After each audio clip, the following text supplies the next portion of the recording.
Next पे हम आते हैं। अब हमने इसका क्या निकाला है, अब हमने निकालना है जी basically waiting time. Waiting time का फार्मूला देखें, एवरेज वेटिंग टाइम है turn around time minus burst time. ठीक है, टर्न अराउंड टाइम में से माइनस करेंगे आप बर्स्ट टाइम। अब टर्न अराउंड टाइम क्या था, जो पीछे हमें आंसर गेट हुआ है, जो मुझे ये आंसर गेट हुआ है 3899, जो मैं यहाँ पे वो लिखूँगी क्योंकि टर्न अराउंड टाइम माइनस करना है। P1, P2, P3, P4। Turn around time किसका है, P1 का हमारे पास कितना आया था जी, P1 का हमारे पास आया था 3, सेकंड का 8 और फिर 9, 3, 8 और 9, ये मेरे पास आगे इसकी टर्न अराउंड टाइम। अब देखें बर्स्ट टाइम। बर्स्ट टाइम हमारे पास क्या है, P1 का कितना था, माइनस करना है 3, P2 का कितना था 6, P3 का कितना था 4, P4 का कितना था 2। मैंने ये माइनस कर देना है। पहले का आ गया 0, दूसरे का क्या आ गया 8 माइनस 6 2, थर्ड का क्या आ गया 9 माइनस 4 5, फोर्थ वाले का क्या आ गया 9 माइनस 2 7। ये मेरे पास वैल्यूज़ गेट होगी। अब इन वैल्यूज़ की आपने क्या करनी है, एवरेज लेनी है, क्योंकि जो भी मैं टाइम निकाल रही हूँ ये मैं एवरेज, ठीक है, एवरेज वेटिंग टाइम निकाल रही हूँ। इन सबको मैंने क्या करना है, प्लस करना है। मैंने सिंपल 0 + 2 + 5 + 7 किया। ठीक है, आपने एवरेज लेनी थी, डिवाइड बाय 4 कर दें। आंसर क्या आएगा 14 divided by 4 is equal to क्या आ गया आपका 3.5 समथिंग आ गया। ठीक है, ये अब आपका निकल गया एवरेज टाइम। टोटल चेक करें, आपका वेटिंग, आपका टर्न अराउंड टाइम कितना था 7.25, वेटिंग टाइम कितना था, ये आपका टर्न अराउंड टाइम है। ठीक है, टर्न अराउंड टाइम मैं शॉर्ट करके लिख रही हूँ, आपने नहीं लिखना पेपर में शॉर्ट करके। ठीक है, उसके बाद आपने लिखना है यहाँ पे एवरेज वेटिंग टाइम मेरा कितना था, आपका था 3.5। ये मेरे पास किसकी वैल्यूज़ आई हैं, ये मेरे पास वैल्यूज़ आ गई हैं आपकी फर्स्ट कम फर्स्ट सर्व की, फर्स्ट कम फर्स्ट सर्व। ठीक है, ये आपने एस्टिमेटेड रखने हैं। अगर कोई कहता है कि एल्गोरिदम की मुझे बताएं कि कौन सा एल्गोरिदम सबसे बेस्ट है, तो बेसिकली आप इन्हीं बेसिस पे कैलकुलेशन करके उन चीज़ों को बता सकते हैं कि उनमें से सबसे बेस्ट कौन था जिसकी दोनों चीज़ें कम मिनिमम से मिनिमम होंगी। मैं एग्जांपल के तौर पे एक और कर रही हूँ। ठीक है, हम दूसरा पिक करते हैं,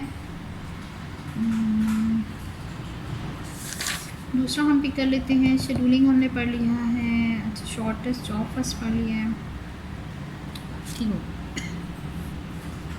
नेक्स्ट हम कर लेते हैं आपका शॉर्टेस्ट रिमेनिंग टाइम। ठीक है, SRT शॉर्टेस्ट रिमेनिंग टाइम करते हैं, जिसमें हम ये देखते थे कि हम उसको नॉन प्रीएम्प्टिव नहीं बल्कि वो क्या था प्रीएम्प्टिव था।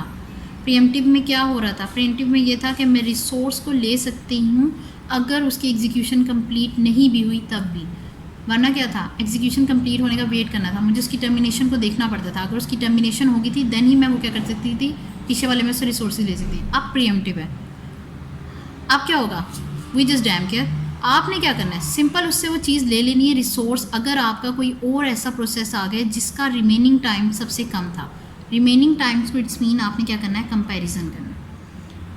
वही वाला डेटा सेट हम यूज़ करेंगे। इसी डेटा सेट को यूज़ करते हुए आपने क्या करना है, सबसे पहले इसका गैंट चार्ट बनाना है। 3 चीज़ें हैं, Gantt chart, average turn around time, average waiting time. Gantt chart क्यों नीड है, गैंट चार्ट हमें इसलिए नीड है कि हमने इसमें टर्मिनेशन जो टाइम है वो डालना है।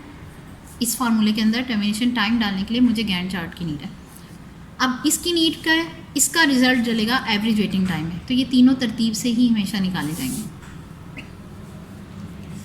गैंट चार्ट क्या है, गैंट चार्ट में आपने अप्लाई करना है जी, डेटा सेट मेरे पास ऊपर अवेलेबल है, 0 से मैंने स्टार्ट करना है, शॉर्टेस्ट रिमेनिंग टाइम है। अब इसमें तरीक़ेकार क्या होता है, अराइवल टाइम 0 पे कौन सा प्रोसेस है, अभी मेरे पास CPU में रेडी क्यू में सिर्फ ये चीज़ आई है। अब मैं CPU सिर्फ इसी को असाइन कर सकती हूँ, P1 इंटर हो चुका है। हर 1 मिनट के बाद, ये भी इसका फर्स्ट मिनट पूरा हुआ है, फर्स्ट मिनट की एग्जीक्यूशन के बाद वो आके CPU में चेक करेगा कि और तो ये रेडी क्यू में आके चेक करेगा कि कोई और प्रोसेस तो नहीं आ गया। जब वो 1 मिनट बाद आया तो ये वाला प्रोसेस P2 आ चुका था, यानी इसने अपनी एग्जीक्यूशन के दौरान आके जब CPU में चेक किया 1 मिनट पूरा होने के बाद, तो इसने देखा कि ऑलरेडी रेडी क्यू में एक और प्रोसेस आ चुका है जो क्या P1 के नाम से है। अब ये P1 वाला क्या करेगा, P2 के नाम से जो अभी आया है उसमें कंपैरिजन करेगा। इसका बर्स्ट टाइम 1 मिनट के बाद कितना रह जाएगा, 2 मिनट का। ठीक है, 3 थे ना पहले, स्टार्ट उसने 3 में किए थे, अब 1 मिनट की तो एग्जीक्यूशन ले चुका है, रिमेनिंग टाइम कितना है उसका 2। वो 2 और 6 को कंपैरिजन करेगा कि बर्स्ट टाइम किसका स्मॉलेस्ट है, शॉर्टेस्ट रिमेनिंग टाइम P1 का ही था। P1 ने क्या किया, अपनी ही एग्जीक्यूशन की, दूसरा मिनट गुजर गया, दूसरे मिनट के बाद जाके उसने फिर CPU में चेक करना है, दूसरे मिनट के बाद जाके उसने चेक किया तो CPU में और कोई प्रोसेस नहीं आया था, क्योंकि आप देख रहे हैं कि और यहाँ पे प्रोसेस 3 जो है वो 4th मिनट पे इंटर हुआ है। इट्स मीन यहाँ पे इस दौरान आपकी ब्रेक थी, यहाँ कोई इंटर नहीं हुआ। वो वापस आया और उसने अपनी एग्जीक्यूशन कंप्लीट की, 3 मिनट के बाद उसकी एग्जीक्यूशन कंप्लीट होगी यहाँ पे, ठीक है, P1 की। अब उसकी एग्जीक्यूशन कंप्लीट हो गई है 3 मिनट के बाद। अब 3 मिनट पे अगर आप देखें तो प्रोसेसर में रेडी क्यू में क्या रह गया, P1 तो अपना टर्मिनेट हो गया, उसकी एग्जीक्यूशन कंप्लीट हो गई है। अब क्या पड़ा है प्रोसेसर में, सिर्फ P2 पड़ा है, क्योंकि अभी टाइम क्या चल रहा है, 3 मिनट्स चल रहे हैं, 4th मिनट पे ये इंटर होगा, अभी 3 है। आपने 3 पे ये साइन कर देना है P2 को, P2 अपनी एग्जीक्यूशन स्टार्ट कर देगा। जब P2 अपनी एग्जीक्यूशन स्टार्ट कर देगा 1 मिनट के बाद जाके, यानी कि 4थे मिनट पे या 4th मिनट पे जब वो जाके अपना रेडी क्यू चेक करता है तो एक न्यू प्रोसेस आ जाता है जिसका नाम है P3। अब क्या होगा, अब इन दोनों में कंपैरिजन चलना है। इसकी एग्जीक्यूशन 1 मिनट की होगी, दैट्स मीन या 5 हो गया, ठीक है। इसकी एग्जीक्यूशन 1 मिनट की होगी क्योंकि 1 मिनट का ही गैप आया था, कोई भी नहीं आया था। अब उसने अपनी एग्जीक्यूशन 1 मिनट की, उसका रह गया टाइम 5, इसका रह गया 4 जो न्यू वाला है। इसने इन दोनों में कंपैरिजन करना है। जब कंपैरिजन किया तो उसे पता लगा P3 क्या है, छोटा है। वो क्या करेगा, P2 से यहाँ पे ही छीन लेगा रिसोर्स और P2 से कहेगा कि आप वेटिंग में जाओ, जो सबसे छोटे वाला है उसको अंदर डाल दो, यानी P3 को। अब ये याद रखिएगा, P2 ने हमने जैसे कहा था कि कॉन्टेक्स्ट स्विचिंग में या जब हम एक प्रोसेस को निकाल के बाहर रखते हैं तो हम उसके रजिस्टर्स में डेटा वहीं तक सेव कर देते हैं जहाँ तक एग्जीक्यूशन कंप्लीट थी। अब जहाँ तक एग्जीक्यूशन कंप्लीट है मैं वहीं पे सेव करूँगी। अब ये जब भी आएगा इसका बर्स्ट टाइम 5 ही रहेगा, 6 नहीं हुआ, क्योंकि 1 मिनट की हम एग्जीक्यूशन उसे दे चुके हैं ऑलरेडी। ये 5 पे रहा, 4 वाला उन्होंने अंदर डाल दिया। अब P3 ने क्या किया, उसने 4th मिनट पे स्टार्ट किया 5 मिनट तक, ठीक है। 5 मिनट पे जब जाके देखा और कोई प्रोसेस नहीं आया हुआ था, ये वाला यहाँ पे गैप आया, ठीक है। 5वें मिनट पे कोई प्रोसेस नहीं आया था, वो वापस आया, उसने अपनी एग्जीक्यूशन फिर स्टार्ट की। 1 मिनट और की, जब 6 मिनट हो गया उसने जाके CPU को फिर चेक करना है। जब उसने जाके दोबारा से CPU को चेक किया तो 6 मिनट पे ये कोर आ गया था प्रोसेस P4। अब उसने क्या कहा कि भाई आप दोनों की कंपैरिजन होना है, प्रोसेस P4, P4, P2 और P3, यानी कि अब मेरे पास 3 हो गए। वेटिंग टाइम क्या क्या मेरे पास आ गए, अब मेरे पास जो टाइम आ रहे हैं वो आ रहे हैं बेसिकली, इसका 5 हो गया था अपडेटेड, इसका आपके क्या था P3 की 2 मिनट की एग्जीक्यूशन चल चुकी थी, इट्स मीन ये कितना हो गया 2, जो न्यू आया उसका भी 2 मिनट का था। जितना एग्जीक्यूशन का टाइम वो पूरा कर चुका है, आपने वो माइनस करना है साथ साथ। ज़्यादा कन्फ्यूजन इसी चीज़ में आती है कि आप वो लोग चीज़ टाइम माइनस नहीं कर रहे थे, होल टाइम से कंपैरिजन कर रहे थे, तो मिस्टेक वहाँ आती है। आपने क्या करना है, माइनस करना है कि उसकी 2 मिनट की एग्जीक्यूशन कंप्लीट हो चुकी थी 6 पे जब वो बाहर आके देख रहा था। अब उससे जब बाहर आके देखा है तो वो तो उससे बड़ा था, उसने इग्नोर कर दिया, ये दोनों सेम थे। अब जब सेम होगा तब भी उसने क्या करना है, P3 को ही इंटर करना है। वजह क्या है, क्योंकि वो ऑलरेडी CPU के अंदर है। अगर इन दोनों के बराबर है तो फिर मुझे जाहिर बात है स्वैप आउट और स्वैप इन की जहमत करने की ज़रूरत नहीं है, क्योंकि ऑलरेडी स्वैप आउट और स्वैप इन में मेरा टाइम वेस्ट होगा। डिस्पैचर आएगा, वो सारा अपना काम करेगा, ठीक है। उस टाइम को वेस्ट करने से बेहतर है कि जो ऑलरेडी अंदर पड़ा हुआ है, जब दोनों बराबर हैं तो मैं उसी को टाइम का एग्जीक्यूशन दूँ। अब वो क्या करता है, अपनी एग्जीक्यूशन स्टार्ट करता है 7 मिनट तक, 1, 2, 3 मिनट हो गया। 7 मिनट पर जब उसने बाहर आके देखा कोई न्यू प्रोसेस नहीं आया हुआ था, यही दोनों पड़े हुए थे, उन दोनों में कंपैरिजन किया, वो ऑलरेडी इन दोनों से छोटा था। उसने वापस आके अपनी एग्जीक्यूशन कंप्लीट की, कहाँ तक, आपके 4 मिनट अपनी पूरी। अब ये आपके 4, अब मेरे ओवरऑल P1 हुआ था 3 पे, P2 हुआ था 4 पे, हमने 1 मिनट की एग्जीक्यूशन देके निकाल दिया था। अब क्या हुआ, टर्मिनेट आपका P3 कब टर्मिनेट हुआ, 8 मिनट पे अपनी एग्जीक्यूशन पूरी करके। अब टाइम हो गया 8 मिनट, न्यू जाके देखें कोई प्रोसेस नहीं आया। कौन कौन से रह गए हैं, मेरे P1 ने और P3 ने अपनी एग्जीक्यूशन कंप्लीट कर दी है। अब ये मेरे पास नहीं है। प्रोसेसेस कौन से हैं, मेरे पास प्रोसेसेस हैं P2 और P4, यानी एक 5 मिनट की अपने बर्स्ट टाइम पे बैठा हुआ है और एक 2 पे। इन दोनों को कंपैरिजन करें, कौन सा अंदर जाएगा, ऑब्वियसली आपका कौन जाएगा, P4 जाएगा, वो सबसे स्मॉलेस्ट टाइम है उसके पास बर्स्ट। P4 अंदर चला गया, उसने 1 मिनट की एग्जीक्यूशन की, आके देखा CPU में कोई तब्दीली नहीं थी, कोई न्यू प्रोसेस नहीं आया था, सॉरी रेडी क्यू में कोई न्यू प्रोसेस नहीं आया था। उसने क्या करना है, वापस चला गया। उसने 2 मिनट की अपनी एग्जीक्यूशन कंप्लीट की और 2 मिनट की एग्जीक्यूशन कंप्लीट करने के बाद 8 से क्या हो चुके थे, 10 मिनट हो चुके थे। दैट्स इट, 10 मिनट पे इसकी एग्जीक्यूशन कंप्लीट हो। अब 10 मिनट पे जब वो गए तो क्योंकि P4 भी टर्मिनेट हो चुका है, अब मेरे पास कौन सा रह गया है, सिंपल एक प्रोसेस रह गया P2। ठीक है, P2 की कितनी एग्जीक्यूशन थी, अब मैंने P2 को अब असाइन करना है। P2 भी हर बार चेक करके आएगा 1-1 मिनट के बाद अगर कोई न्यू प्रोसेस आ जाए। अगर कोई न्यू प्रोसेस नहीं आता तो ये अपनी एग्जीक्यूशन क्या करेगा, कंप्लीट करेगा। कितनी आपकी रह गई थी इसकी 5 मिनट्स की, तो 1 2 3 4 5 मिनट पे कितना हो गया, 10 से 15 हो गया। इट्स मीन 15 पे एग्जीक्यूशन किसकी कंप्लीट हुई है, P2 की। ठीक है, ये मेरा बन गया गैंट चार्ट। अब मुझे निकालना है अपना turn around time. Average turn around time क्या होता है जी, एवरेज टर्न अराउंड टाइम है टर्न अराउंड टाइम। ठीक है, अगेन मैं शॉर्ट में लिख रही हूँ, आपने शॉर्ट में नहीं लिखना। एवरेज टर्न अराउंड टाइम क्या है, अब आपने क्या करना था, formula termination time, time inter. Termination time मुझे मिलेगा अपने आपके गैंट चार्ट से। P1 का सबसे पहले लिख लें, P1 P2 P3 और P4 का। अब इनके एवरेज टाइम लिखना शुरू कर दें। P1 का एवरेज टाइम क्या है, पूरा वो कब निकला, 3 पे निकला। इंटर कब वो था, 0 पे। ये वाली वैल्यूज तो सेम रहेंगी ना, क्योंकि हमने डेटा सेम रखा था, 0 1 4 6। ठीक है, 0 1 4 6 इनके इंटर होने का टाइम वो सेम रहेगा। टर्मिनेशन का टाइम क्या रहा, 1 का 3 आ गया। P2 का कितना आया, P2 क्या हुआ, यहाँ पे उसने एग्जीक्यूशन ली। ठीक है, आपके यहाँ पे एग्जीक्यूशन लेने के बाद उसने क्या किया, टर्मिनेट कब हुआ, 15। अब मैं ये वाला टाइम नहीं नोटिस करूँगी, मैं ये टाइम नोटिस करूँगी जो जहाँ पे उसने अपनी टर्मिनेशन कंप्लीट की है।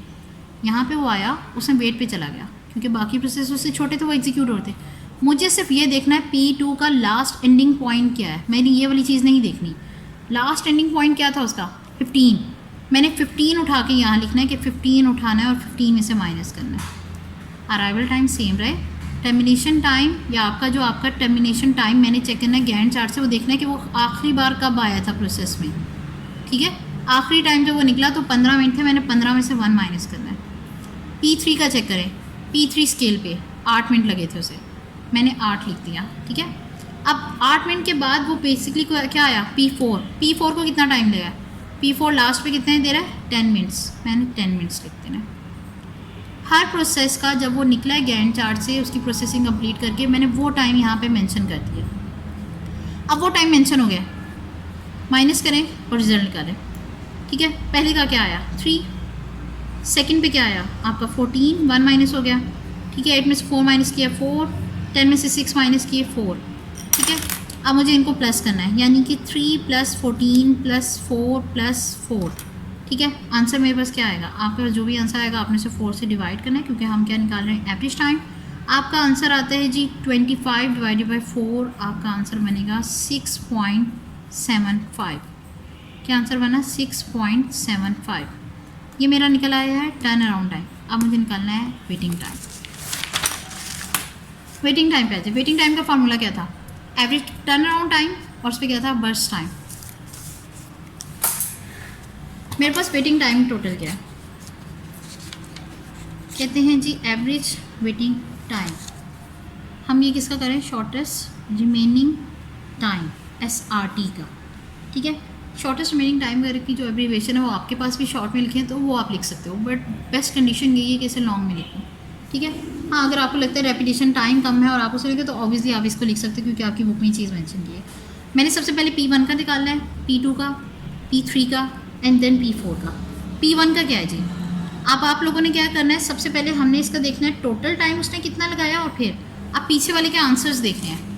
आंसर क्या थे, 3, 14, 4 और 4 टर्न अराउंड टाइम के आंसर। ठीक है, 3, 14, 4, 4, 3, 14, 4, 4, ये टर्न अराउंड टाइम आ गए। इनमें से माइनस क्या करना है, माइनस करना है बर्स्ट टाइम, ये जो था ओरिजिनल इनका बर्स्ट टाइम जो था।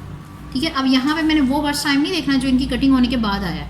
ठीक है, टोटल पहला क्या था, पहले का 3 था, यहाँ पे 5 माइनस होने के बाद रहा था, पहले कितना था, 6 था। ठीक है, उसके बाद कितना था, 4।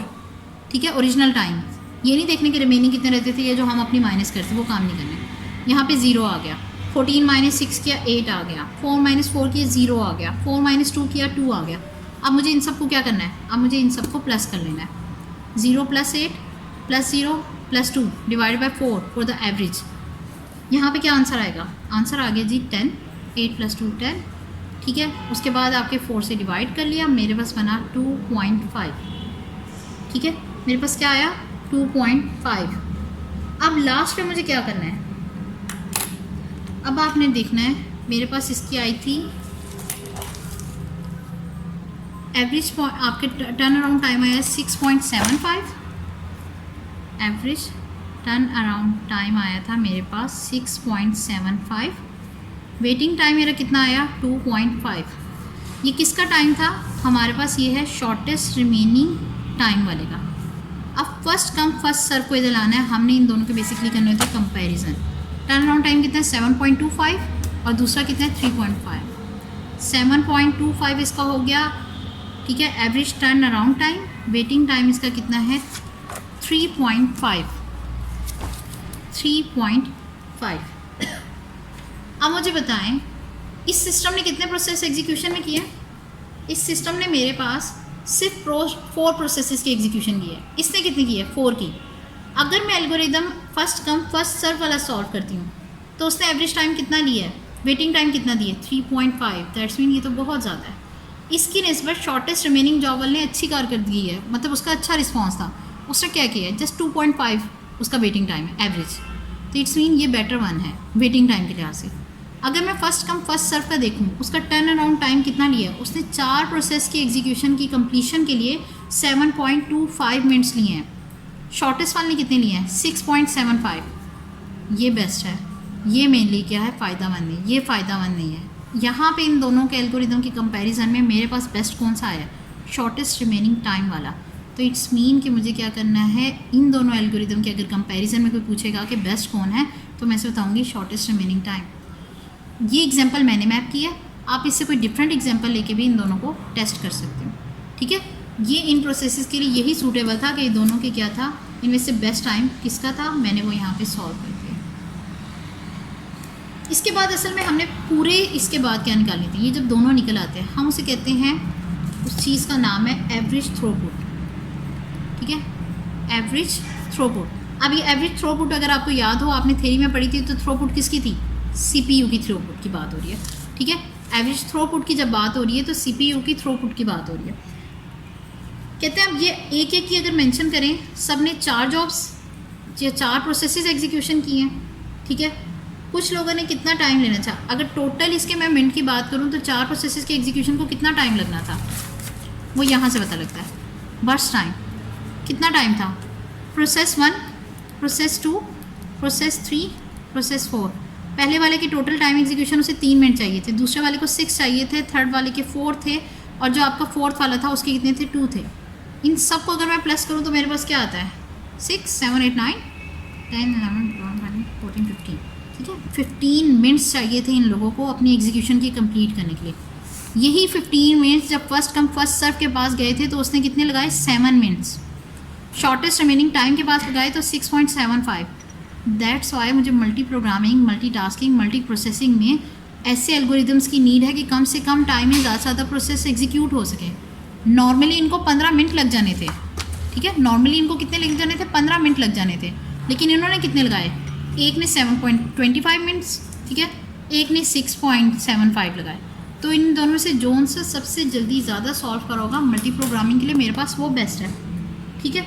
हमने ये क्या करना है, कहते हैं average time required for each job. अगर हम निकालेंगे इनमें से बेस्ट टाइम भी हम चूज़ कर सकते हैं। अगर कोई पूछता है बेस्ट एल्गोरिदम कौन सा है, आप एवरेज थ्रोपुट चेक करें, CPU कहाँ पे सबसे ज़्यादा यूटिलाइज हुआ।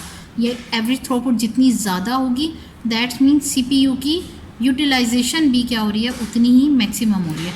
और हमारा मेन टास्क ये होता है कि CPU आइडल ना रहे, CPU की मैक्सिमम यूटिलाइजेशन हो। अब ये फर्स्ट कम फर्स्ट सर्व और शॉर्टेस्ट रिमेनिंग टाइम का कंपैरिजन था। आप लोगों के पास अब करने के लिए क्या है, आप लोगों के होमवर्क में है जी, आप लोगों ने करना है शॉर्टेस्ट जॉब फर्स्ट, ठीक है, राउंड रोबिन, ठीक है। इन दोनों को क्या करना है कंपैरिजन में करके मुझे ये फार्मूले सेंड करने हैं विद इन अ डे, ठीक है, जैसे आप ये वीडियो देखते हो उसके 24 घंटे के बाद आपने मुझे ये चीज़ सेंड करनी है। ठीक है।